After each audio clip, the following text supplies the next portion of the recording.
तो अरिस्टोटल का जो इरा है वो स्टार्ट होता है 384 बीसीई से स्टार्ट होता है, और 322 बीसीई में उसकी वफात होती है। और उसके अलावा अरिस्टोटल जो था वो प्लेटो का स्टूडेंट था, और अलेक्जेंडर द ग्रेट का टीचर था। अलेक्जेंडर द ग्रेट का पता होगा आपको, इसको सिकंदर आजम भी कहा जाता है, जिसने दुनिया तकरीबन फतह की थी, कुछ इलाकों को छोड़ के, लेकिन उसको पूरा ही कंसीडर किया जाता है कि पूरी दुनिया को उसने फतह किया। सो उसका वो टीचर था।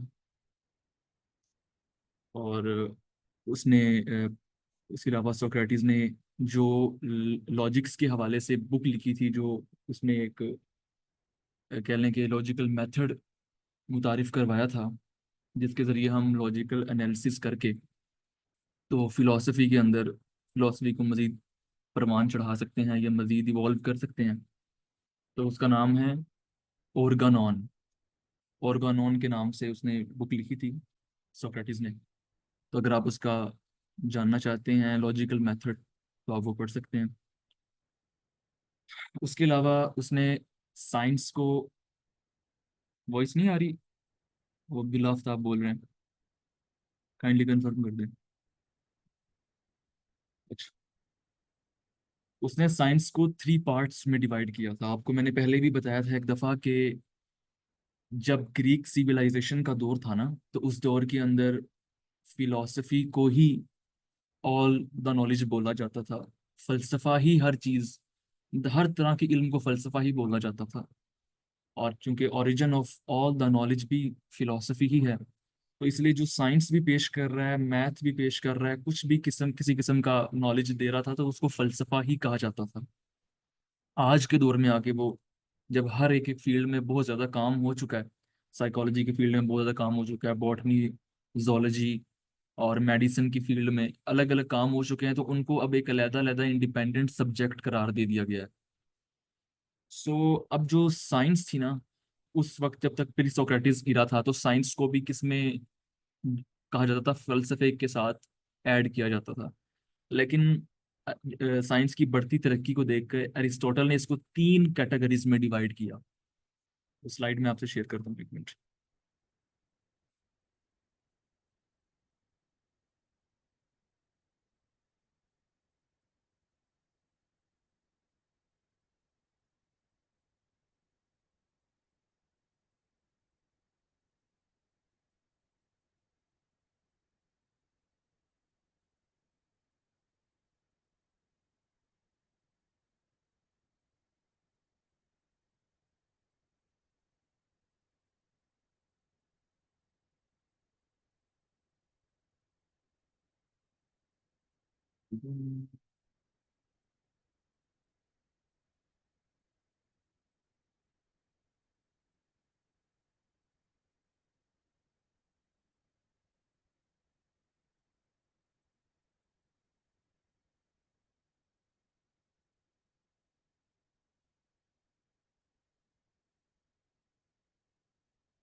अच्छा, ये होप्स आपको शेयर होगी होगी कि उसने इस तरह से 3 पार्ट्स में डिवाइड किया साइंस को।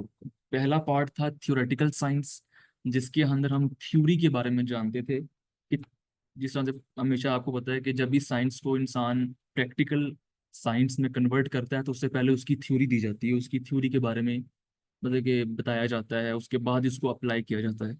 So first was theoretical science, जिसमें मेटाफिजिक्स के बारे में बात की जाती है, जिसमें ऐसी चीज़ों के बारे में बात की जाती है जो कि एब्स्ट्रैक्ट हैं, जो कि जिनको हम देख नहीं सकते, छू नहीं सकते, और उनके बारे में भी बात की जाती है कि जो जिनको हम छू सकते हैं। So it's all about theory. Ontology के बारे में बात की जाती है कि खुदा है कि नहीं है, ठीक है, कायनात कैसे बनी, ठीक है। तो थ्योरीज जो हैं, इसके इस सेक्शन में वो सारी थ्योरीज आ जाती हैं, लाइक के जो कि अप्लाई होने से पहले की थ्योरीज होती हैं, ठीक है। सो सेकेंडली, सेकंड नंबर पर वो बताता है प्रैक्टिकल साइंस के बारे में। अब प्रैक्टिकल साइंस कौन सी? सोशल साइंसेज होगी, पॉलिटिक्स होगी, इकोनॉमी के हवाले से बात होगी, लॉ, जुडिशरी, इंस्टीट्यूशंस कैसे बनेंगे, उनको बनाने का क्या लाहे अमल होगा, कौन सा इंस्टीट्यूशन बनाया जाएगा किस लिए। सो इस सब के बारे में उसको जानना और उसके बारे में उसमें कुछ एडिशन करना, इसको हम प्रैक्टिकल साइंस कहते हैं। सो सोशल साइंसेज में आ गया ये सारा कुछ। अब आते हैं हम थर्ड कैटेगरी, जो अरिस्टोटल ने third category of science the, productive science. ऐसी साइंस के जिसमें हमें कुछ ना कुछ हमारी प्रोडक्शन हो रही हो, लाइक एग्रीकल्चर, मेडिसन, लेबोरेटरी के अंदर लैब में अगर हम कोई एक्सपेरिमेंट करते हैं तो उसके नतीजे में जो भी हमें चीज़ मिलती है, जो भी चीज़ प्रोडक्ट होती है, सो रिप्रोड्यूस होती है। उसके अलावा आर्ट के बारे में, म्यूजिक के बारे में, म्यूजिक की मुख्तलिफ, उस दौर में म्यूजिक को भी प्रॉपरली एक इल्म के तौर पे लिया जाता था। सो म्यूजिक के हवाले से और आर्ट, मतलब पेंटिंग होगी या कोई किसी किस्म का भी आर्ट हो गया, लिटरेचर लिखना, सो कुछ भी ये जो है ना एडिशन करना किसी भी चीज़ के अंदर, प्रोडक्टिवनेस के अंदर, तो वो प्रोडक्टिव साइंस कहलाती है। ठीक है। सो अब आते हैं हम अरिस्टोटल की फिलॉसफी के ऊपर।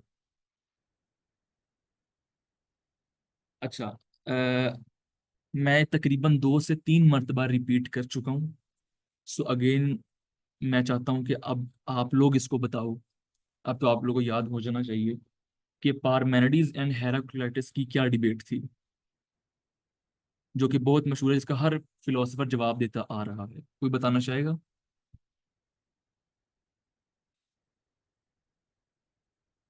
What was the debate of Parmenides and Heraclitus?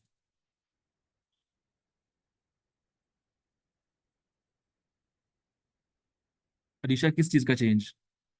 थोड़ा सा इसको आप अगर माइक ओपन करके बता दें।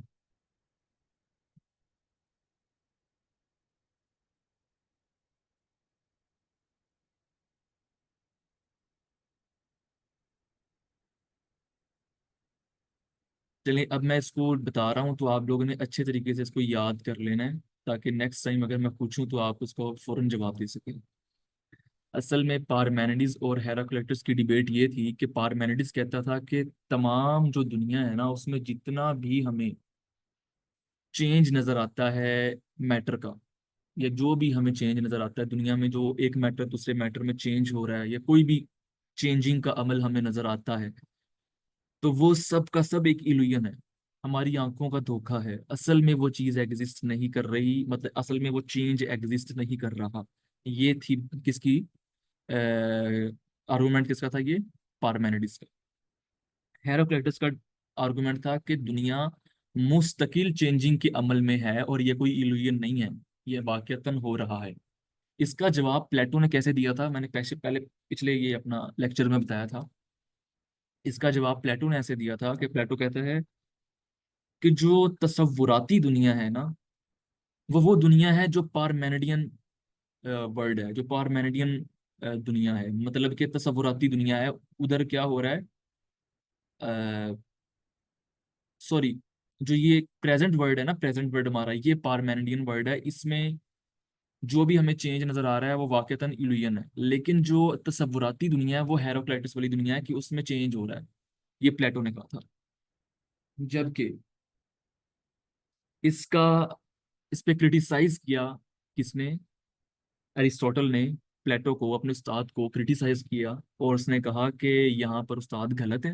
और जो जो वो उन्होंने बातें की हैं कि मैं जरा थोड़ा सा रिवाइज करवा दूं आपको ताकि आपकी बेस बन जाए जहन में। कि हमने पहले पढ़ा था कि जो प्लेटो था उसने कहा था कि मोल्ड, मतलब कि सांचे जो हैं वो तसव्वुराती दुनिया में, हमें हर एक एक मैटर, हर एक दुनिया की चीज के सांचे हमारे जहन में थे। मतलब कि जो घोड़े का सांचा होता है, बिल्ली का सांचा, मुख्तलिफ मैटर्स के सांचे हमारे जहन में थे। और इस दुनिया में जब हम उन सांचों के अंदर चीजों को फिट करके देखते हैं, जो कि सांचे पहले से हमारे जहन के अंदर हैं, उनमें जब हम देखते हैं कि यार ये जो घोड़ा जा रहा है ये उस सांचे में फिट हो रहा है, तो हम कहते हैं ओहो अच्छा ये घोड़ा है। इस तरीके से हम उनको पहचानते हैं। सो ये प्लेटो ने कहा था। लेकिन अरिस्टोटल कहता है कि ऐसा किसी चीज पर वो बिलीव नहीं करता था। वो कहता था कि ये सरासर गलत बात है और गलत आइडिया है कि हमारे जहन में तसव्वुराती दुनिया है कोई, तो उसमें कोई सांचे एग्जिस्ट करते हैं और उनको जब हम देखते हैं तो ऐसा होता है। वो कहता नहीं, वो लिखता है we always recognise the matter on the basis of its substance and form. हम हमेशा मादे को उसका जो सब्सटेंस होता है और जो उसकी शक्ल होती है, जो उसकी फॉर्म होती है, उसके जरिए पहचानते हैं। मतलब कि अब ऐसा तो नहीं हो सकता कि हवा जो है वो कोई पत्थर बना दे। हमेशा बड़ी बड़ी चट्टानें जो होती हैं पहाड़ों की, उनको ही जब हम उन पे कोई जरब लगाएंगे तो वो एक पत्थर बनेगा। तो ऐसा तो नहीं हो सकता कि हवा से कोई पत्थर बन जाए। ठीक है, तो कहता है कि सब्सटेंस मैटर करता है फर्स्टली, कि आप कौन सा सब्सटेंस है, कौन सा मटेरियल है जिससे आप बनाना चाह रहे हैं वो फाइनल कॉज आप चाह रहे हैं, हासिल करना चाह रहे हैं जो भी, मतलब पत्थर चाह रहे हैं आप, तो उसको उसके लिए मटेरियल आपको कौन सा चाहिए होगा, पहाड़ या फिर कोई चट्टान। ठीक है, तो वो कहता है कि किसकी बेस पे हम मैटर को रिकॉग्नाइज करते हैं, कि पहचानते हैं, on the basis of substance and it's form. जब वो एक फॉर्म बनती है उसकी और उसका सब्सटेंस बनता है तो हम उसको पहचान लेते हैं तसव्वुराती दुनिया के सांचे के जरिए नहीं, इस दुनिया के अंदर रहकर खुद हम उसको ऑब्जर्व करते हैं, और ऑब्जर्व करने के बाद जब हम वो एक अलग फॉर्म के अंदर बनता है तो हम पहचानते हैं कि हाँ यार ये पत्थर है। सो खैर आगे चलते हैं। वो कहता है every substance has limited range of potential. जितना भी मादा है, जितना भी मैटर है, उसके अंदर पहले से पोटेंशियल होता है कि वो चीज बन जाए जो उसको बनाया जाता है। मतलब पहाड़ है ना, तो पहाड़ के अंदर पहले से इस चीज का पोटेंशियल है कि वो एक पत्थर, उससे एक पत्थर बने। या एक मट्टी है, तो उसमें इस चीज का पहले से पोटेंशियल है कि उसमें से पौधा उगे। सो जो भी मैटर है उसमें से एक जो नया मैटर निकलता है या नया मैटर तश्कील पाता है, नई फॉर्म बनती है, या फिर उसके अंदर वो पोटेंशियल जो है वो पहले से एग्जिस्ट कर रहा होता है, पहले से मौजूद होता है। ये अरिस्टोटल कहता है। बट वो कहता है कि वो पोटेंशियल लिमिटेड रेंज में होता है। ये नहीं कि अगर जो है वो हवा है, तो हवा जो है वो अपनी पूरा पोटेंशियल लगाकर कोई पत्थर बना दे, नहीं, उसका एक लिमिटेड रेंज ऑफ पोटेंशियल है। उसको एक लिमिटेड रेंज ऑफ मटेरियल दिया गया है, जिसके अंदर रहकर अपने लिमिटेड पोटेंशियल के साथ उसने एक मैटर को तश्कील देना है। ये कहता है अरिस्टोटल। अब आपके साथ मैं शेयर करने लगा हूँ एक स्लाइड, जिसके अंदर वो बताता है अरिस्टोटल के कौन सी चीजें जो हैं वो एक मैटर को तश्कील देती हैं। ठीक है, किन प्रोसेस से गुजरते हुए, किन प्रोसेस से गुजर कर एक मैटर मैटर बनता है। ये आपके साथ मैं भी शेयर करता हूँ कुछ।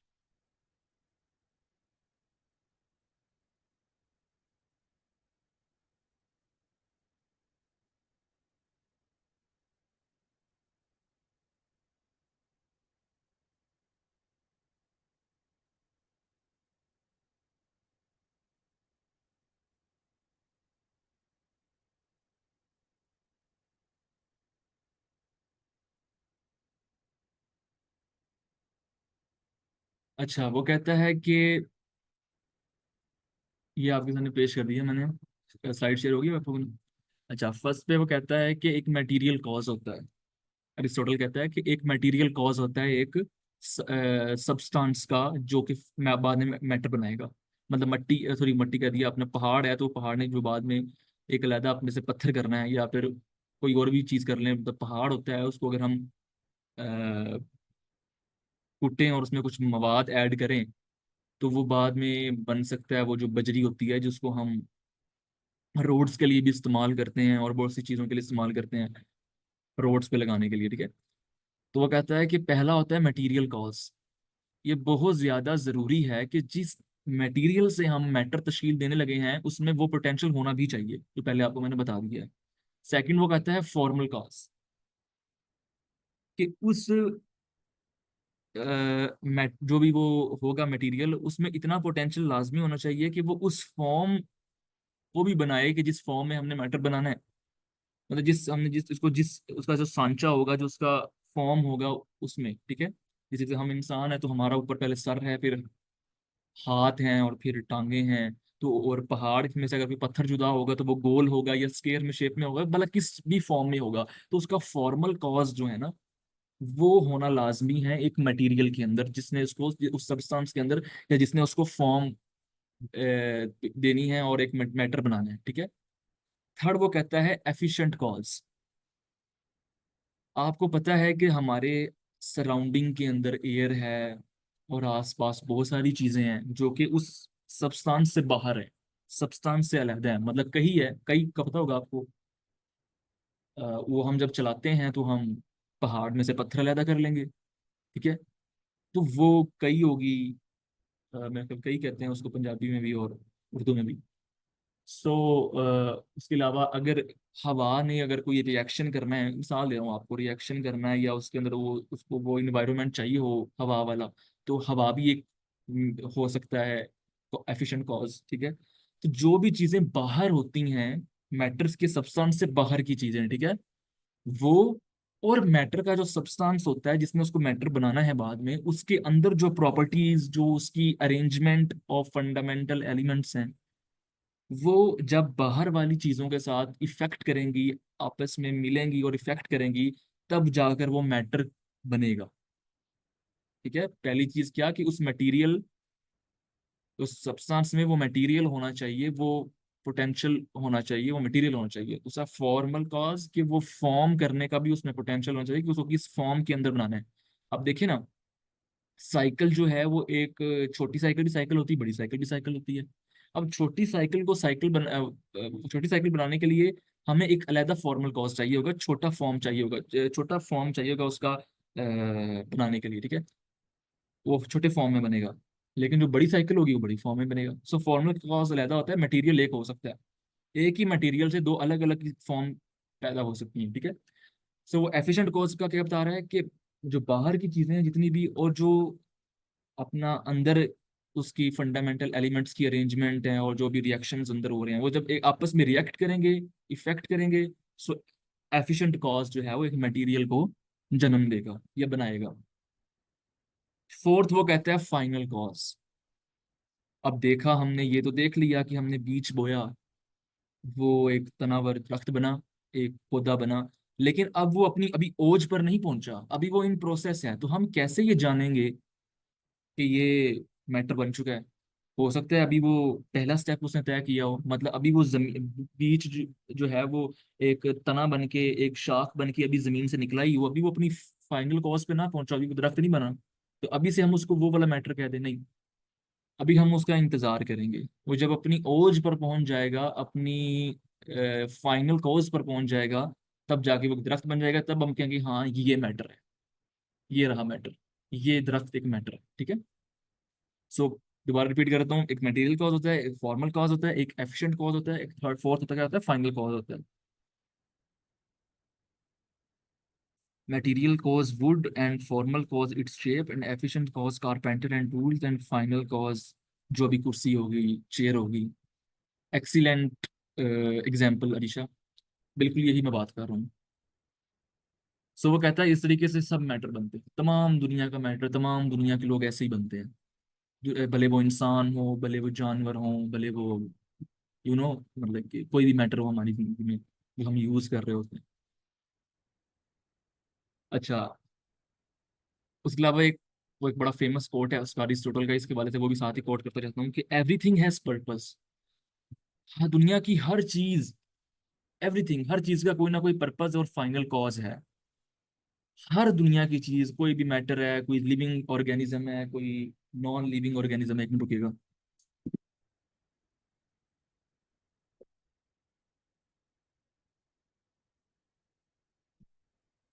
अच्छा, वो कहते हैं कि दुनिया कोई भी लिविंग ऑर्गेनिज्म है, नॉन लिविंग ऑर्गेनिजम्स हैं, कोई भी दुनिया का मादा है, एनीथिंग, कुछ भी, जो सांस ले रही है या ना नहीं भी सांस ले रही है, बस एग्जिस्ट कर रही हो, मैटर हो, ठीक है। तो वो कहता है उसकी कोई ना कोई फाइनल कॉज है, उसने अपनी ओज पर एक दिन पहुंचना ही पहुंचना है, उसकी कोई ना कोई उसका मकसद है। अब ये आगे मैं इसलिए अभी फिलहाल उसका एग्जिस्टेंशियलिज्म एंड एसेंशियलिज्म का जो अरिस्टोटल ने एक कंपैरिजन ये उसने बताया है, आगे ऋषा बताता हूँ मैं। कि उसने ह्यूमन पर्पस किया, वो हम उसकी पॉलिटिक्स में आके उसको कवर करते हैं। अभी अभी अभी उसका जो पॉलिटिक्स में पॉइंट ऑफ व्यू है ना, उसमें वो बताएगा। इसलिए एग्जिस्टेंशियलिज्म और एसेंशियलिज्म का पता है आप लोगों को, किसी को पता है एग्जिस्टेंशियलिज्म और एसेंशियलिज्म क्या है? दो अलग अलग है, और इनका मतलब क्या है? चलिए मैं बताता हूँ। एग्जिस्टेंशियलिज्म कहते हैं एक ऐसी फिलॉसफी को, ऐसे फलसफे को, कि जिसमें कहा जाता है कि जो इंसान है ना, उसका कोई एसेंस नहीं है, वो अपना एसेंस खुद बनाता है। अब समझाता हूँ आपको। पेंसिल है ना, पेंसिल वो इसलिए बनी कि उससे लिखा जाना था। चेयर इसलिए बनी कि उस पे बैठा जाना था।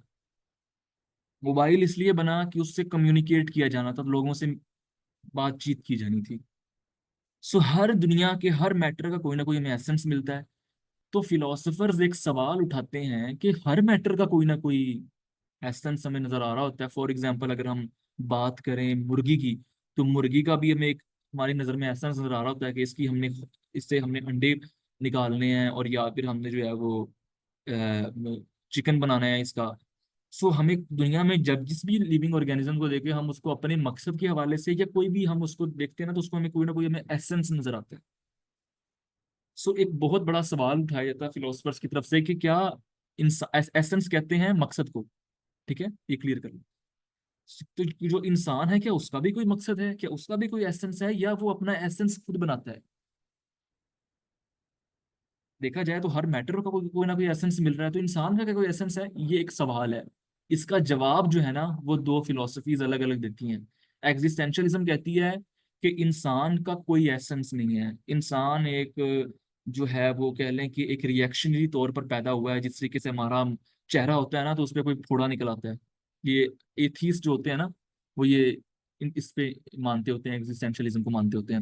वो कहते हैं देखिए, ये जो इंसान है ना, ये ऐसे ही है कि अब बंदा कहे कि देखें, ये जो मेरा चेहरा है ना, इस पे ये एक जो फोड़ा निकल आया, या एक कह लें कि एक दाना निकल आया ना, इसमें कितने रिएक्शंस हैं, इसके अंदर कितना मवाद है, देखो इसमें ये चीजें हैं, ये इसमें लिक्विड है।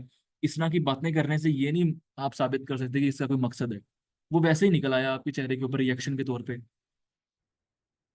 सो वो कहते हैं कि ये कहना कि इंसान देखो हर चीज कोई ना कोई मकसद से बनती है, तो लिहाजा इंसान भी कोई मकसद से बना होगा, अल्लाह ने उसको कोई, या गॉड ने उसको कोई किसी खास मकसद के लिए दुनिया पर भेजा, नहीं। ऐसा नहीं है। वो कहते हैं कि ये इंसान एक दुनिया पर रिएक्शन है। वो कहते हैं देखें, पता नहीं, मेरे ख्याल जुपिटर या सैटर्न जो प्लेनेट है, उसके ऊपर एसिड की रेन हो रही है। अब उसका क्या तुक बनता है? वहां पर तो एसिड की रेन हो रही है। और अगर हम बाकी जितने भी प्लैनेट्स हैं, हम उनको अगर उनका इन्वायरमेंट देख लें, तो वहाँ अजीब अजीब इन्वायरमेंट्स हैं। तो कहता है इतनी वहाँ पे मतलब कि इंसान की जिंदगी नहीं हो सकती। सो हम इतनी दुनिया, सारी कायनात को जब एक्सप्लोर करते हैं, तो सारी कायनात में हमें कहीं भी लिविंग नहीं मिलती, मतलब कि जिंदगी नहीं नजर आती कि इंसान यहाँ जी सकता है। तो कहता है कहीं ना कहीं तो निकलनी थी ना, फिर कहीं ना कहीं तो रिएक्शनरी तौर पर इंसान को वो सारी चीजें मिल ही जानी थी। जब इतने करोड़ों प्लैनेट्स हैं, करोड़ों से आ रहे हैं, तो कहीं ना कहीं, जी जी, एग्जिस्टेंशलिज्म बता रहा हूँ ऋषा। वो कहता है कि कहते हैं कि कहीं ना कहीं तो लाइफ पॉसिबल हो ही सकती थी। जैसे तुक्का कहीं तो कहीं तो लग ही सकता था ना। मतलब कि हम 100, अगर कोई दायरा है तो उसके हम अंदर हम 100 बॉल्स फेंकें, कोशिश करें फेंकने की, और 99 बॉल ना जाए, एक बॉल चली जाए, तो क्या आप क्या कहेंगे कि इसका मकसद यही था कि इसने इस दायरे से गुजरना था? ये दायरा बना ही इसलिए कि इसके अंदर से बॉल गुजरे।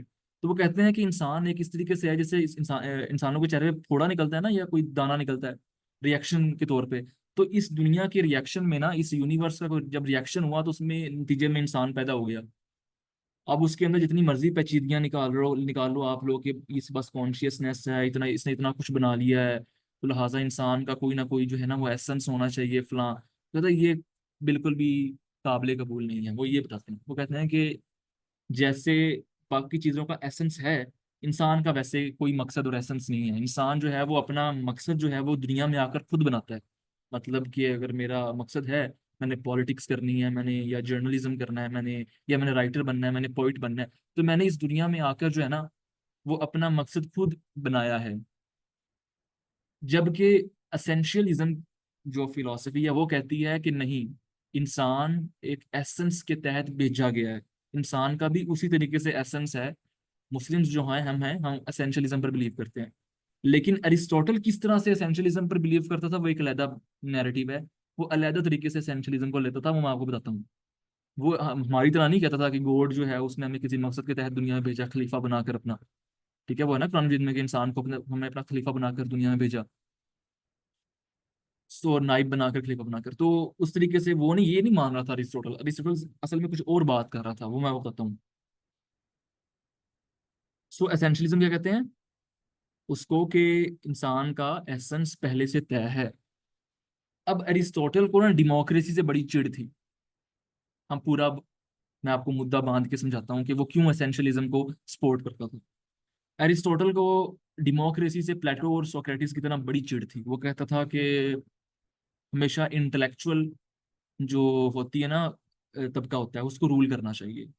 ठीक है, बिल्कुल ठीक बात है, ऐसा ही होना चाहिए। लेकिन इसके बाद इसमें वो बड़ा ही ग्लूव कर जाता है, आगे बढ़ जाता है। वो कहता है कि देखें, अब अशराफिया तबका कभी भी ये बात नहीं मानेगा कि जो ये गुलाम तबका है या ये डेमोस का तबका है, मतलब कि वो लोग कि जिनके ना कोई गुलाम थे और ना वो खुद किसी के गुलाम थे, मतलब दरमियाना तबका, मिडिल क्लास तबका, ये ऊपर आकर रूल करे, ये कभी भी नहीं मानेंगे अशराफिया तबका। और अशराफिया तबका ही ज्यादातर फलसफा पढ़ रहा था, बिकॉज वसाइल उनके पास थे, अफोर्ड वो कर पा रहे थे, और टाइम उनके पास होता था। एक मिडिल क्लास वर्ग तबके के पास काम से फुर्सत ना हो तो वो क्या करे। सो अरिस्टोटल कहता था कि अशराफिया तबके को करना चाहिए लीड, लेकिन कोई ना कोई बाहमी हम आहंगी क्रिएट कर लेनी चाहिए डेमोस के साथ, ताकि वो कोई बगावत ना करे।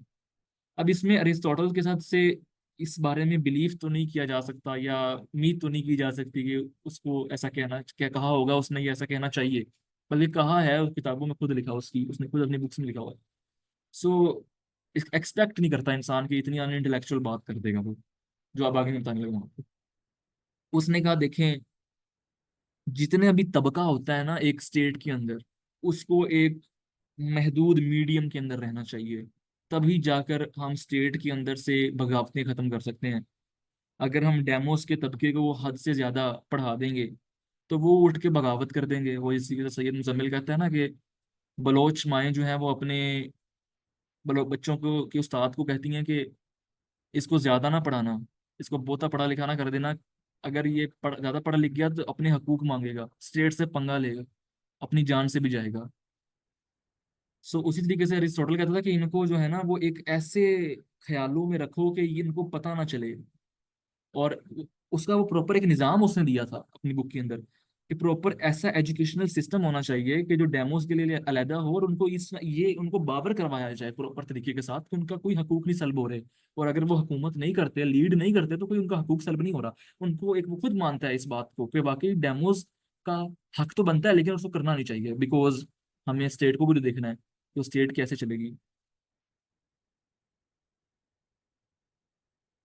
जी बिल्कुल। तो वो कहता है कि हर तबके को ना, इसलिए वो आके वुमेन्स के बारे में भी कहता है कि ये बात कह देता है कि वुमेन्स जो है ना, आपको पता है कौन इंसान, मर्द, आज के दौर में कोई नहीं चाहता कि औरत उन पे हुक्मरानी करे, या औरत जो है वो प्राइम मिनिस्टर बने। अगर कोई जिस औरत को खुद चाह रहे होते हैं प्राइम मिनिस्टर बने, तब सब मुल्लाओं का फतवा आ जाता है कि नहीं ठीक है। लेकिन जिस औरत को नहीं चाहिए होता, जिस औरत के खिलाफ जाना होता है, उसके बारे में फौरन फतवा रहता है कि इस्लाम में तो है कि औरत की हुक्मरानी जायज़ नहीं है। सो ये सब बात वही कि अरिस्टोटल ने भी यही कहा कि जो वुमेन्स है ना, वुमेन्स औरतें, वो एक अनकंप्लीट ह्यूमन बीइंग है। उसने औरतों को एबनॉर्मल कह दिया। उसने कहा कि देखेंगे इसमें जो, इनमें जो करेज नहीं है ना, इनमें जो वो एक चीज नहीं है जो मर्द में होती है फिजिकली और सब कुछ, इसका मतलब ये एबनॉर्मल है, ये कोई नेचुरल चीज नहीं है। मतलब जिस तरीके से अगर फॉर एग्जाम्पल कोई लंगड़ा हो टांग से और चल ना सकता हो, तो हम कहेंगे ना कि यार तुम प्राइम मिनिस्टर बनते अच्छे नहीं लग रहे। तुम्हें नहीं, प्राइम मिनिस्टर को ऐसा होना चाहिए कि जो प्रॉपरली उसके हाथ पांव ठीक हो। तो वो उसी तरीके से वो एक मेंटेलिटी देता है कि जो औरतें हैं ना, वो तो एक अनकम्पेयर, हालांकि सोक्रेटिस इस बारे में बड़ा प्रोग्रेसिव था। वो कहता था कि नहीं, जिस तरह से मर्द फिलोसफर बन सकते हैं, औरतें भी बन सकती हैं। तो उसके जो अकेडमी थी उसमें सबको इजाजत थी, मर्द भी आ सकते थे, औरतें भी आगे पढ़ सकती थी, और औरतें पढ़ती भी थी वहाँ पे। लेकिन अरिस्टोटल कहता था कि जो ये औरतें हैं ना, ये अनकम्प्लीट ह्यूमन बीइंग है, ये ना मुकम्मल इंसान है। इनके अंदर वो प्रॉपर्टीज नहीं है प्रॉपरली तरीके के साथ कि जो एक मर्द में पाई जाती हैं। सो वो औरतों को भी इस तरीके से डिनाई करता है। और वो जो स्लेव थे ना वहाँ के, गुलाम तबका था, वो उसको कहता था कि ये जो है ना बने ही इसलिए हैं, ये पैदा ही इनका एसेंस ही यही है। वही बात ना कि वो सबको एसेंस में बांधना चाह रहा था कि औरतों का, बताया भी उसने कि औरतों का एसेंस ही यही है।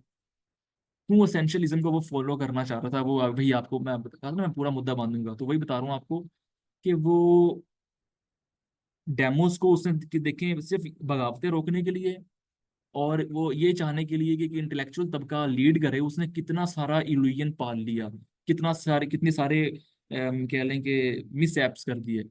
मतलब कि अजीब अजीब सी फिलोसफी दे दी सिर्फ एक मकसद को पाने के लिए। तो हमें इससे भी सबक सीखना चाहिए कि अगर हम किसी मकसद के हुसूल में हैं तो हमें रियलिटी को नहीं चेंज कर देना चाहिए, बल्कि रियलिटी में रहते हुए चीज़ों को तरतीब देनी चाहिए। सो उसने अजीब ही फिलोसफी दी कि जो स्लेव्स है ना, वो तो उनका एसेंस ही यही है कि उसने अपने जो अपना अशराफिया तबका है या डेमोस का तबका है ना, उनके लिए, सॉरी वो अपना अशराफिया तबका, डेमोस से तो गुलाम होते नहीं थे। जो ये अशराफिया तबका है उनके लिए काम करना है। अगर ये गुलाम नहीं होंगे तो अशराफिया तबके के पास जो काम उनके होंगे वो कौन करेगा? वो काम उनको खुद करने पड़ेंगे। जब वो खुद करेंगे तो उनके पास टाइम नहीं लगेगा फलसफा पढ़ने का और इंटेलेक्चुअल बनने का। वो इंटेलेक्चुअल नहीं बनेंगे तो माशरे के अंदर इंटेलेक्चुअलिज्म खत्म होगा। जब इंटेलेक्चुअलिज्म खत्म होगा तो कौन लीड करेगा जाके हुकूमत के अंदर इंटेलेक्चुअली? तो वो इसलिए कहता है कि इनका एसेंस यही है स्लेव्स का, कि ये क्या करें, ये गुलामी करें और हम जो है ना शराफियत तबके के लिए काम करें। और औरतों का एसेंस ही यही है कि वो मर्द की जो सेक्सुअल लाइफ है उसको, उसकी डिजायर्स को पूरा करें और उसकी हुक्म अदूली ना करें और उसके हुक्म को बजा लाएं और उसके लिए खाना बनाएं और काम करें और घरेलू मामला तो उसके संभालें। सो उसने औरतों का ये एसेंस बताया, स्लेव्स का ये एसेंस बताया, डेमोस का उसने एसेंस बना दिया कि ये इनका काम है कि सिर्फ ये मशवरा दिया करें कि इस तरीके से शराफियत तबके को कर लेना चाहिए, ताकि डेमोस का वो रेवोल्यूशन ना कहीं बर्पा कर दें। सो वो उन्होंने कहा कि, उसने कहा कि अशराफिया तबके को चाहिए कि इस किस्म का वो अपना अपना एजुकेशन सिस्टम तरतीब दें, इस तरीके के साथ वो एजुकेशन सिस्टम को बनाएं कि हर एक एक कैटेगरी अपने अपने एसेंस को पहचाने। और ये भी अशराफिया तबके को और इंटेलेक्चुअल लोगों को मेक श्योर करना चाहिए कि इनको भीनक ना पड़े कि ये एसेंस तुमको हम दे रहे हैं। उन्हें कहा जाए कि नेचरली नेचर ने ही तुम्हें ये एसेंस दिया है। जिस तरीके से एक डॉग है, उससे हम एक्सपेक्ट नहीं कर सकते कि आए आप आकर फिलोसफी पढ़ाएं, ये आए आप आके फलसफा पढ़ें। वो उसका एसेंस ही नहीं है। वो ये इस काबिल ही नहीं है कि वो कॉन्शियसनेस नहीं है उसके पास। ठीक है, वो उस तरीके से पढ़ ही नहीं सकता। जिस तरीके से हम इवॉल्व करके कॉन्शियसनेस में आए हैं और हमने दुनिया में एक इनकलाब बर्पा किया, ह्यूमन बींग्स ने, डॉग नहीं कर सकते। तो वो कहता है कि ये मेक श्योर करें। अब इसके अंदर मुझे जो है ना अपना क्राइम एंड पनिशमेंट बुक है फ्योडोर दोस्तोयेवस्की की, लाजमी पढ़े आप, बड़ी कमाल किताब है, कमाल बुक है। मैं उसका एक स्क्रीन शॉट शेयर करता हूँ आपसे।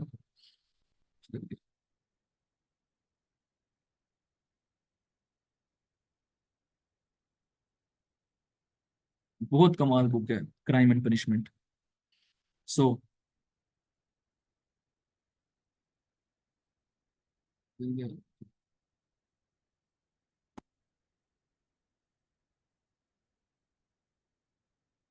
देखिए, ये कोट लिया उसका एक। वो कहता है the best way to keep a prisoner from escaping is to make sure he never know he is in prison। देख लिया? चलिए, वो कहता है कि ये मेक श्योर करें, सॉरी वो दोस्तोयेवस्की कहता है कि the best way to keep a prisoner, एक कैदी को भागने से बचाने के लिए या भागने से रोकने के लिए, escape करने से रोकने के लिए, ये मेक श्योर कर दो कि उसको ये पता ही ना हो कि वो जेल के अंदर है। अभी जो मैंने अभी पिक्चर की थी उसमें एक विजुअल वर्ल्ड था, एक ऐसी दुनिया कि जो असल में एग्जिस्ट नहीं करती, लेकिन वो अपना इसको क्या कहते हैं, आजकल की बड़ा फेमस हुई हुई है ये इंस्ट्रूमेंट, फेमस हुआ हुआ है, काफी जगह ये इस्तेमाल किया जाता है। अ, मेरे ख्याल से क्या कहते हैं, वर्चुअल रियलिटी। हाँ वर्चुअल रियलिटी। सो वो देखिए, वो जो पिक लगेगी उसमें साफ बता रहे हैं कि वर्चुअल रियलिटी जो है ना, ये दिखाकर, ये जो इंस्ट्रूमेंट पहनकर, वो एक अपनी ही दुनिया के अंदर है। अब उसको आप लाख कहो ना कि भाई ये जो इस वर्चुअल रियलिटी के इंस्ट्रूमेंट को पहन के ये जो आप सेब देख रहे हो अपने सामने, या अपने सामने लोगों को उड़ता देख रहे हो, जो कि इस इंस्ट्रूमेंट में फिट किया गया आपको एक इल्यूजन देखने के लिए।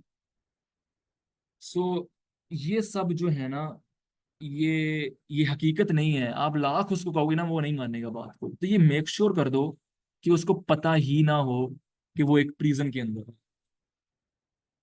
ये दोस्तों एविस की इस पे क्रिटिसाइज कर रहा है, इसकी हामी नहीं भर रहा। बता रहा है कि इस तरीके से दुनिया में हो रहा है, पूरी दुनिया के अंदर मुझ समेत आप लोग भी, हम भी एक ऐसे कोई ना कोई, किसी ना किसी सोसाइटी के जरिए, किसी ना किसी ऐसी आइडियोलॉजी, ऐसे नजरिए के अंदर कैद है कि अब हम लाख कोशिश, लोग जो जिनको पता रियलिटी का, वो लाख कोशिश भी हम पे कर लें, हमने वो बात नहीं तस्लीम करनी, बिकॉज हम उसको एक अल्टीमेट रियलिटी मान चुके हैं। या हम नहीं तो कोई और। तो कोई ना कोई ऐसी चीजें होती हैं कि जिसको हम अल्टीमेट रियलिटी मान लेते हैं, लेकिन वो एक सिर्फ एक इल्यूजन होती है। वो सिर्फ हमें एक प्रिजन में कैद करने के लिए वो रखा जाता है। सो जिस तरीके से मैं आपको मिसाल देता हूँ कि बिल्कुल ठीक है, इस्लाम जो है वो फ्री मार्केटिंग को बिल्कुल भी ओप्रेस नहीं करता। और बहुत सारी जो हजरत खदीजा जो हैं वो एक मालदार खातून थी और बिजनेसमैन थी, ठीक है, मानते हैं।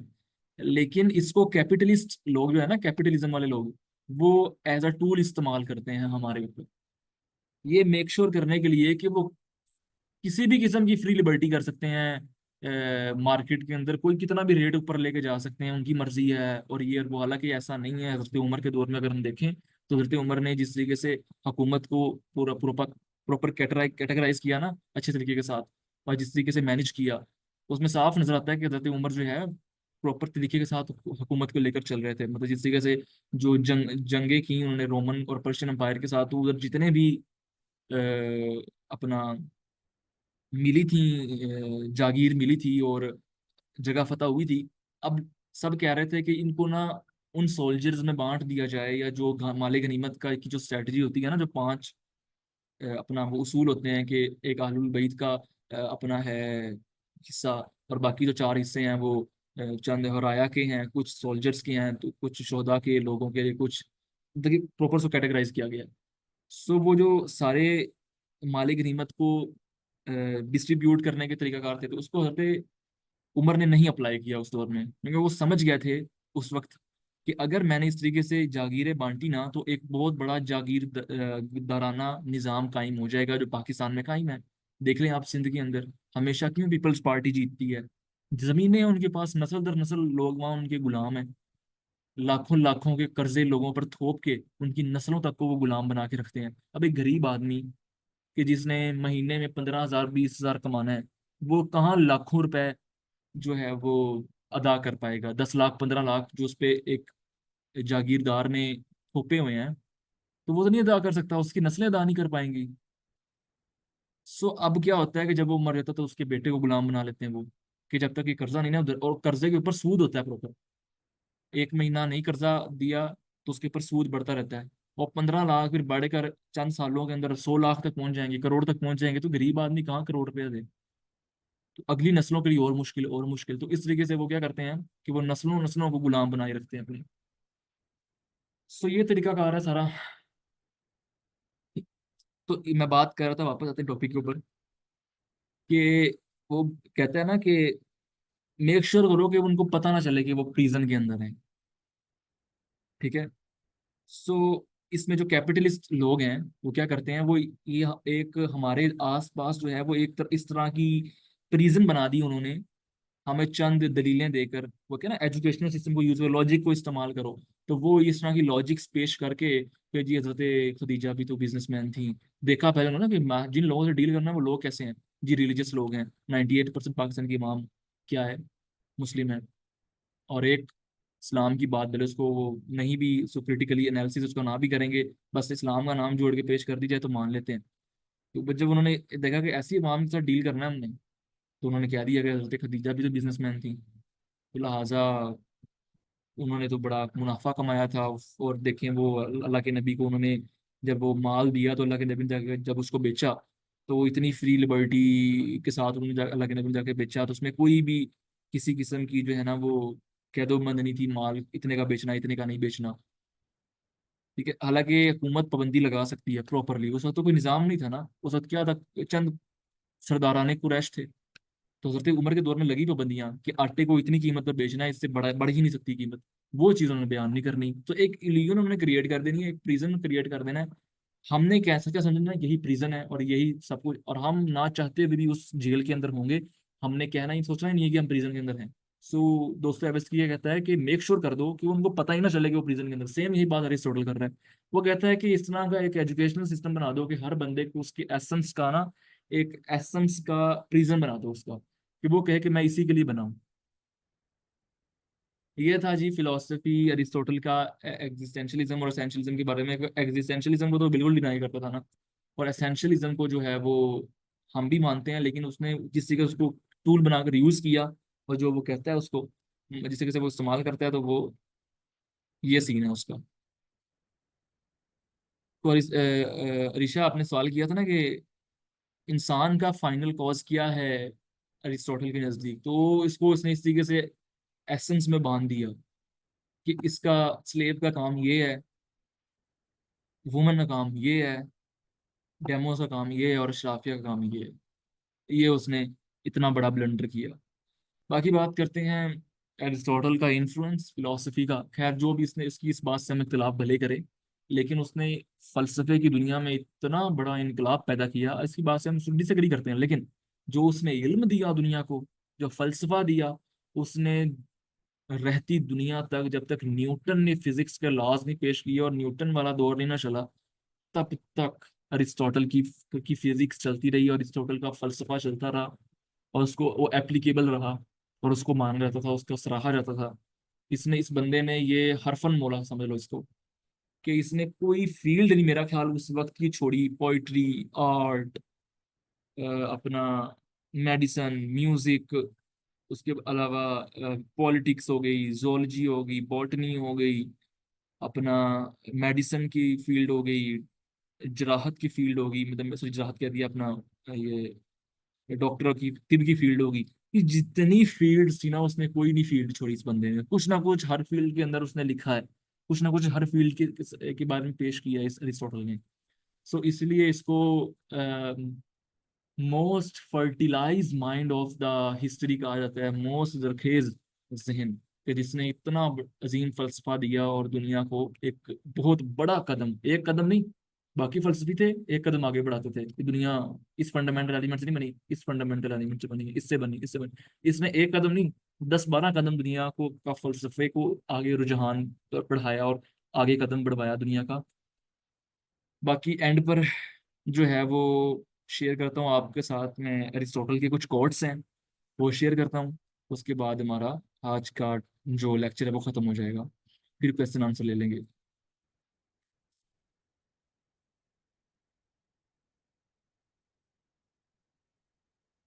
1 मिनट स्लाइड शेयर कर दूँ।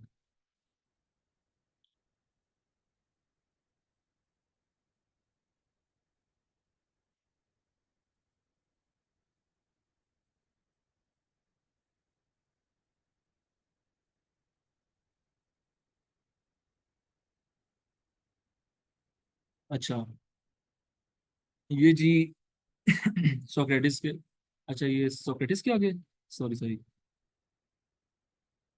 ये सोक्रेटिस के शेयर कर दिए मैंने। 1 मिनट रुकेगा,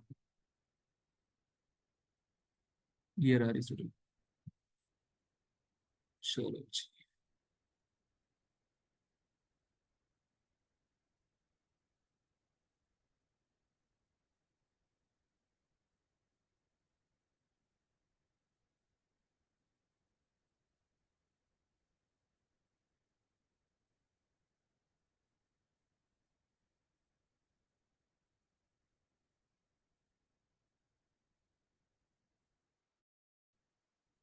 हम्म,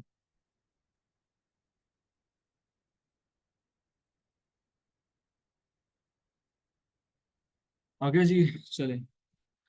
एरिस्टोटल के कोट्स।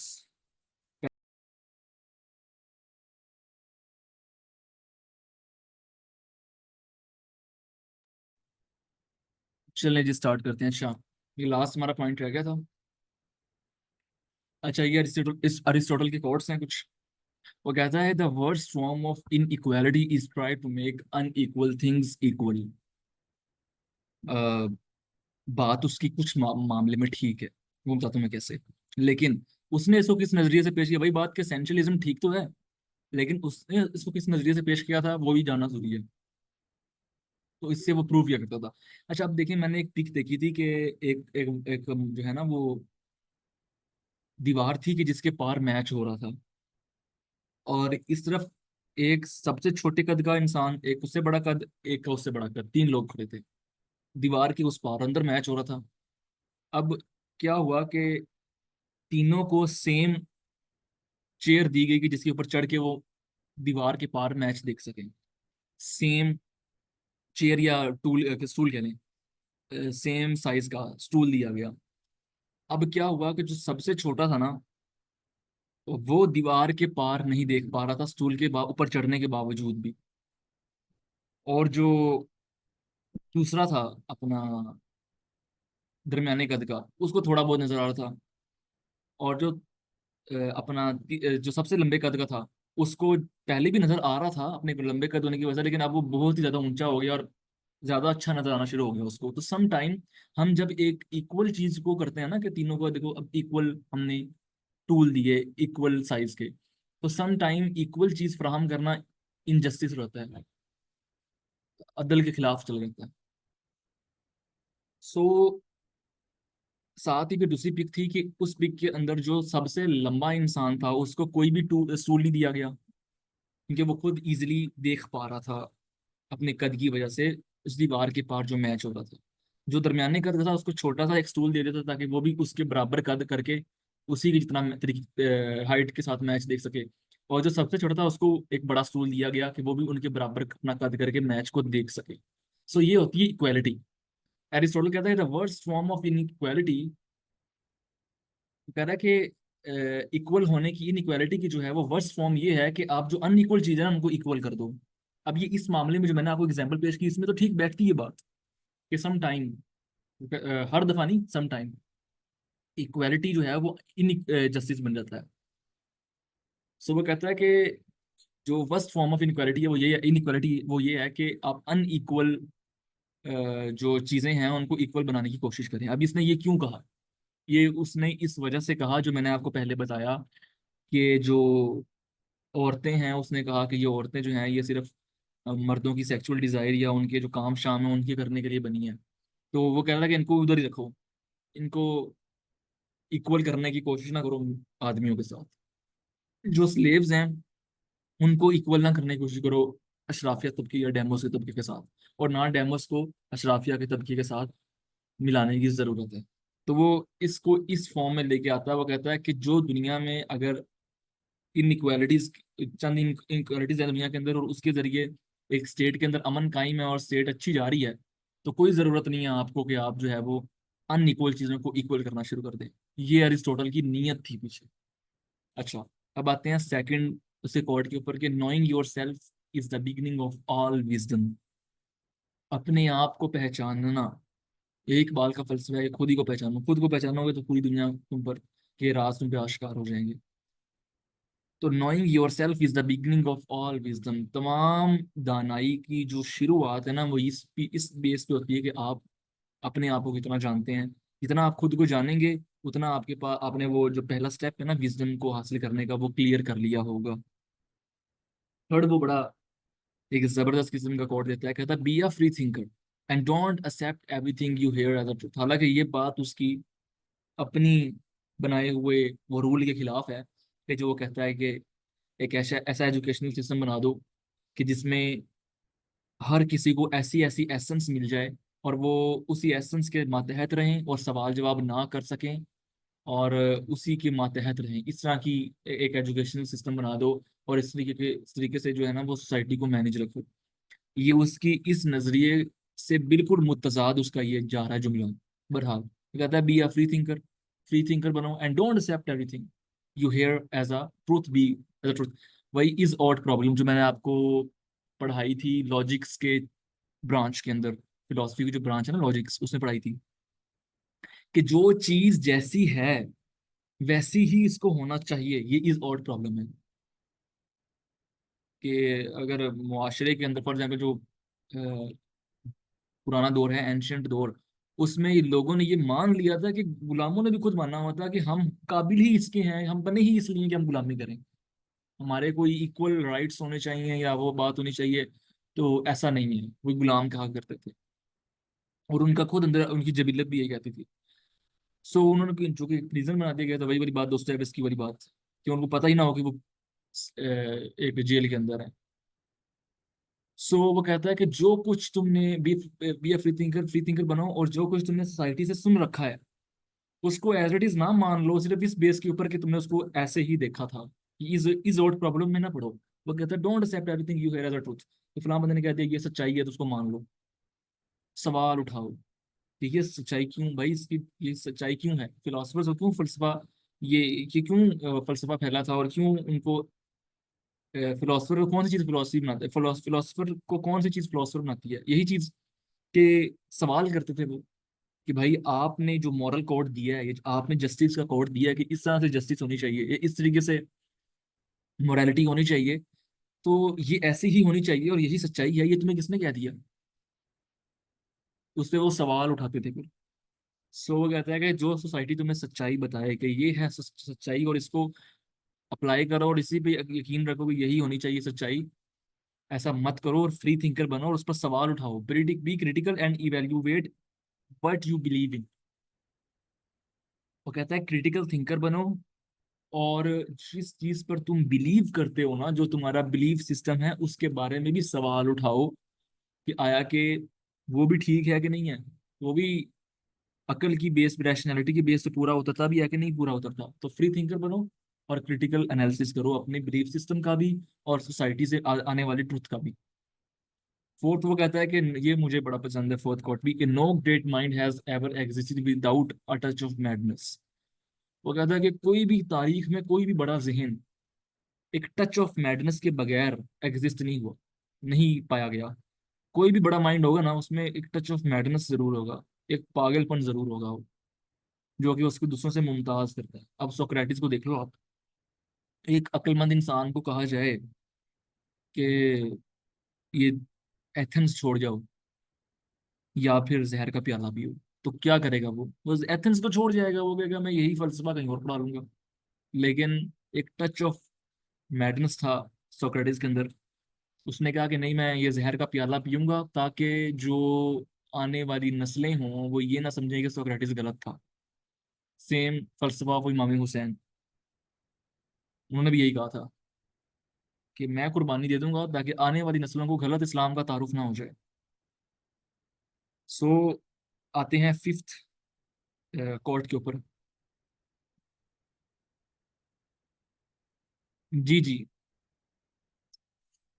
अच्छा, फिफ्थ वो कहता है confidence comes not from always being right, but from not feeling to be wrong. और कहता है कॉन्फिडेंस इस चीज का नाम नहीं है कि आपने हर दफा ही ठीक होना है, कि हर दफा आपके जुबान से जो जो अल्फाज निकल रहे हैं वो ठीक होने चाहिए। आप जब, हालांकि ऐसा होना चाहिए कि पहले बोलो, पहले तोलो फिर बोलो, लेकिन वो कहता है कि जरूरी नहीं है कि कॉन्फिडेंस इसी को कहा जाए कि आप उठकर मुआशरे के अंदर जो बात भी बोल दो वो ठीक ही हो, और जो भी आपका नजरिया हो वो ठीक ही होना चाहिए। इसको कॉन्फिडेंस नहीं कहते, ये कॉन्फिडेंस नहीं होता। वो कहता है कॉन्फिडेंस इस चीज का नाम है कि आप इस चीज से ना डरो कि आप गलत भी हो सकते हो। ठीक है, मतलब आप किसी महफिल में जाते हो और आपका पॉइंट गलत साबित हो जाता है, तो आप इस चीज से डरो ही ना कि मैं गलत साबित हो जाऊंगा या मेरा ये पॉइंट गलत साबित हो गया। ये होता है कॉन्फिडेंस असल में सोक्रेटिस के नजदीक। सिक्स उसका कोट है कि love is composed of single Saul inhabiting two bodies. वो कहते हैं लव, असल में लव को एक्सप्लेन करता है वो, कि जो मोहब्बत होती है ना, वो असल में कहते हैं एक रूह का दो जिस्मों में कयाम करना। इनहेबिटिंग कहते हैं क्याम करने को, रहने को, मुकाम पजीर होने को। वो कहते हैं कि दो जिस्मों के अंदर एक रूह होना कहते हैं, उसको मोहब्बत कहते हैं। मतलब ये है definition of love. So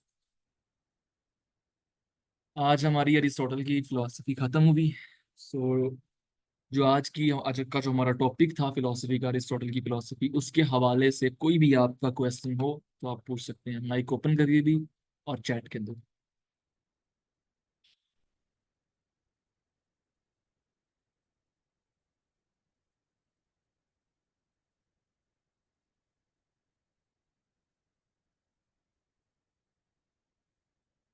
O Arisha, thanks thanks thanks, आपने एक बहुत बड़ा पॉइंट मुझे याद करवा दिया। एक पॉइंट मैं भूल गया, असल में वो सब कुछ जो पढ़ा होता है वो पहले बताया था कि वो बस कुछ चीज़ें रह जाती है ना सबकॉन्शियस में पड़ी हुई, वो बंदा फिर नई जेन में आ रही होती है तो फिर एकदम आ जाती हैं। सो वो गोल्ड पर उसका क्या बिलीफ था, ये बड़ा मजेदार, वो मैं रह ही गया मैंने बताया नहीं वो आप लोगों को। वो जो वो कह रहा था ना कि मैटर के बारे में जब वो बात कर रहा था, तो वो कहता है कि जितना भी मैटर है ना, मतलब कि मैटर का कोई ना कोई पहले उसका मटेरियल होता है और कोई ना कोई चीज होती है, उसके बाद वो तब्दील होकर मजीद आगे वो जो प्रोसेस बताए थे मैंने आपको, वो जो फोर प्रोसेस बताए थे मैंने आपको, कि उससे गुजर कर एक मैटर मैटर बनता है। तो वो कहता है कि ये जो मैटर बन रहा है ना, असल में इसका जो कॉजेलिटी ना, लॉ ऑफ कॉजेलिटी, हाँ बताओ लॉ ऑफ कॉजेलिटी का, कि जो भी दुनिया में चीजें हो रही हैं, जो भी दुनिया में चीज वकू पजीर हो रही है, उसका पीछे कोई ना कोई कॉज है। मतलब कि अगर बॉल जाके विकेट पे लगी है तो उसका कोच कौन है? बॉलर। बॉलर ने बॉल कराई तो जाके विकेट पे लगी हुई। ठीक है। एक फेमस एग्जांपल दी जाती है रुई की, कि रुई को आग ने माचिस ने जलाया है, रुई ने आग के जरिए रुई को, तभी रुई जली है। उसका कॉज क्या है? माचिस का आग लगाना। ठीक है। तो माचिस जो है वो रुई को जलाती है, आग मतलब आग रुई को जलाती है माचिस के जरिए। तो ये कॉजेलिटी, लॉ ऑफ कॉजेलिटी है कि हर चीज का कोई ना कोई कॉज है, कोई ना कोई चीज उसका पीछे कॉज जरूर होता है। तो वो कहता है कि जो कॉज होता है ना, वो अपने इफेक्ट से बड़ा होता है। जो भी इफेक्ट होता है ना, मतलब कि कुछ भी हुआ है, मतलब हमने फॉर एग्जाम्पल कंप्यूटर बनाया है, तो हम कंप्यूटर से ज्यादा जहीन है, तभी जाके कंप्यूटर बना ना। कंप्यूटर क्या है? एक मशीन है जो इवेल्युएट कर रहा है चीज को। अब इस कंप्यूटर ने अब अ, आगे बढ़कर कोई और नई चीज तो इन्वेंट ना कर दी, इसका दिमाग उतना नहीं, इतना इंसानों का दिमाग है। सो वो कहता है कि जितना भी कॉज है ना, सॉरी इफेक्ट है हमारे माशरे के अंदर, वो अपने कॉज से छोटा ही होता है।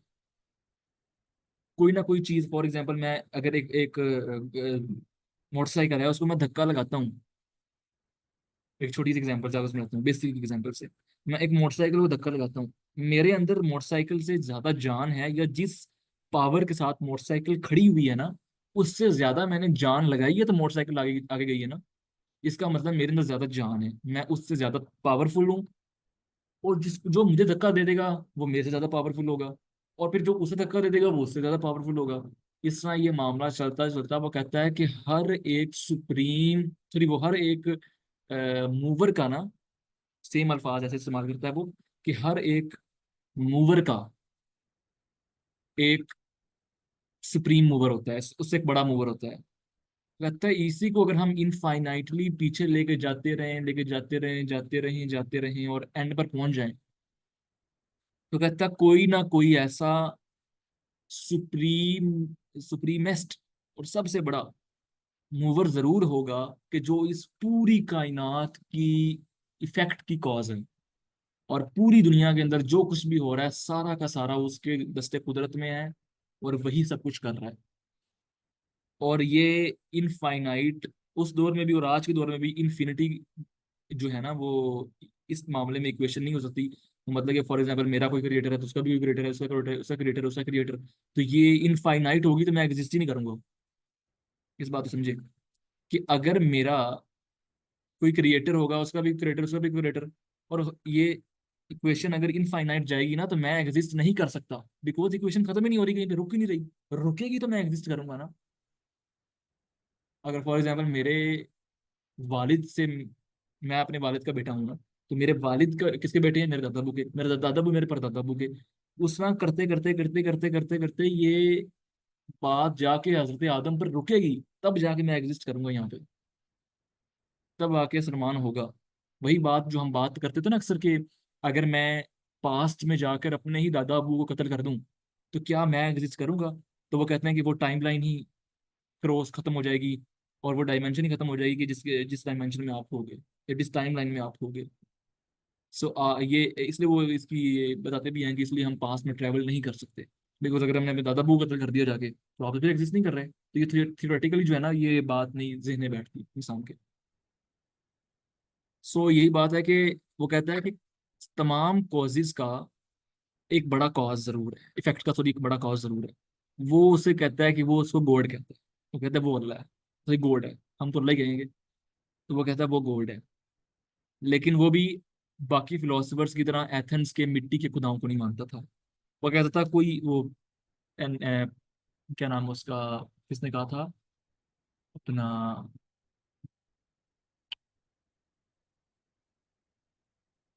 मेरा ख्याल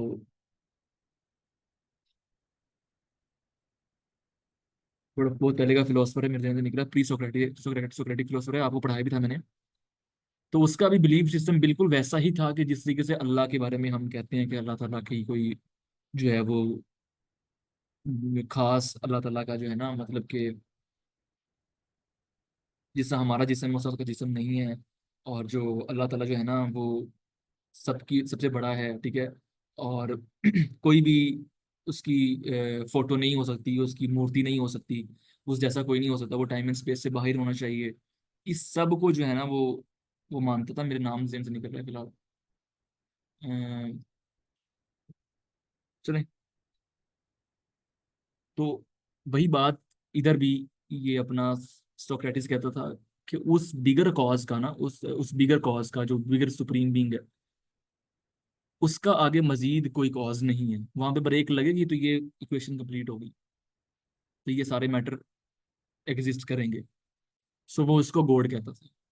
लेकिन वो कहता कि ऐसा गॉड नहीं जैसा एथेंस के हैं, ये कोई और ही खुदा है जिसको एथेंस को भी तारुफ ही नहीं हुआ, ठीक है। जिनोफनीज, जिनोफनीज था, याद आ गया मुझे। जिनोफनीज ने कहा था कि अपना गॉड को बॉडीलेस होना चाहिए, गॉड को जो है वो उसकी कोई मूर्ति नहीं होनी चाहिए, उस जैसा कोई नहीं हो सकता। और वो हमारी इस नेकेड आई से हमें नजर नहीं आना चाहिए। अगर नजर आ गया, इट मीन्स वो किसके अंदर कैद है, टाइम एंड स्पेस के अंदर, वो इस दुनिया के अंदर कैद हो गया, मीडियम में कैद हो गया। और ना ही वो, मैं तो कहता हूँ वो हमारी अकल में भी नहीं आ सकता। अगर आप वो समझ गए, वो है ना, तुम एक गौरी धंधा हो, तो वो तुम्हारी अकल में भी नहीं आ सकता। खुदा के बारे में ये बिलीफ रखना कि वो हमें समझ आ रही है। तो हम एथीस्ट को कहते हैं कि अगर आप कहते हैं कि वो किसी ना किसी के साथ आपको समझ आ जाए, ऐसे आप इस आपके छोटे से दिमाग के अंदर अल्लाह ताला समझ आ गया आपको, तो वो खुदा कहलाने के लायक बनता भला? एक कितनी बड़ी सुप्रीम बीइंग की जिसने इतनी बड़ी कायनात बनाई, वो तो इस ये छोटी सी जो उसकी क्रिएशन है ना, ये दुनिया, अभी इसके बारे में आप लोग नहीं जान पा रहे हो, और आप लोग कहते हो कि इतनी बड़ी मिस्टीरियस दुनिया है, इसमें इतनी मिस्ट्रीज हैं। कभी आप नाइलिज्म की फिलोसफी की जरिए डिप्रेशन में पड़ जाते हो, कभी आप absurdism निकाल लेते हो, उसका हल फिर निकाल लेते हो कि जी नहीं, दुनिया को यूं समझो जैसे कि ये मिरिकल्स पे चल रही है, और कप ऑफ कॉफी के साथ इसको एंजॉय करो। सो ये जो तुम इतना मिस्टीरियस देख रहे हो अपने आसपास, इतनी मिस्ट्रीज देख रहे हो, वो एक उसकी क्रिएशन है सिर्फ। और जो उसका क्रिएटर है, तुम उसके बारे में क्या रहे हो, वो तुम्हें समझ आ रहा है, इस छोटे से दिमाग के अंदर आ जाए वो। सो इट्स इम्पॉसिबल, ठीक है। सो ये यहाँ पर कंप्लीट होती है हमारी फिलोसफी। ये आपका जो क्वेश्चन है मुझे याद आ गया, ये मैंने कवर करना था उसके अंदर जब मैटर की बात कर रहा था मैं।